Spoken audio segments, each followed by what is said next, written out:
Selepas melihat susuk misteri di bawah pokok, kami berenam terus masuk ke rumah dan mengunci pintu. Tiada seorang pun berani keluar lagi malam itu.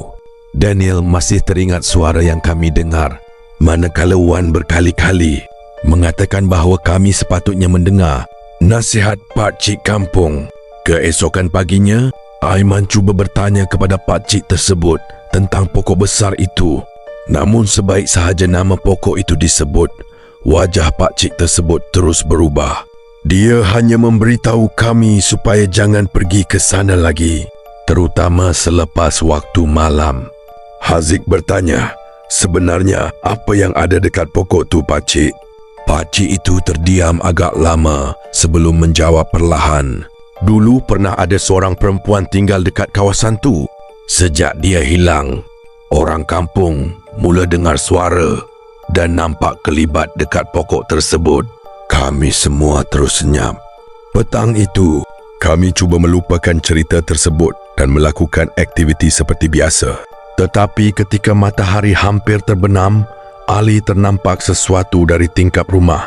Di bawah pokok besar itu, terdapat sepasang selipar yang sama seperti yang kami lihat malam sebelumnya. Ali memanggil kami semua. Kami memandang ke arah pokok. Selipar itu masih berada di situ.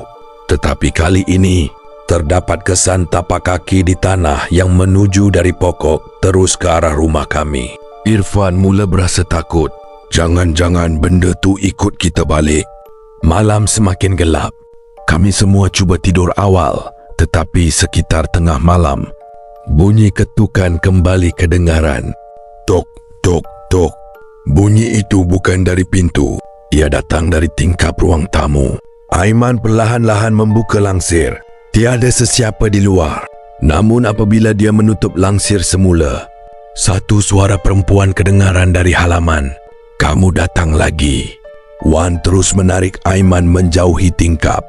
Tiba-tiba lampu rumah terpadam. Dalam keadaan gelap, kami terdengar bunyi seseorang berjalan di luar rumah. Tap, tap, tap. Kemudian bunyi itu berhenti di hadapan pintu. Beberapa saat kemudian, tombol pintu mula bergerak sendiri. Kami berenam hanya mampu berdiam diri, dan sebelum tombol itu berhenti bergerak, suara perempuan tadi berbisik sekali lagi. Datanglah ke pokok.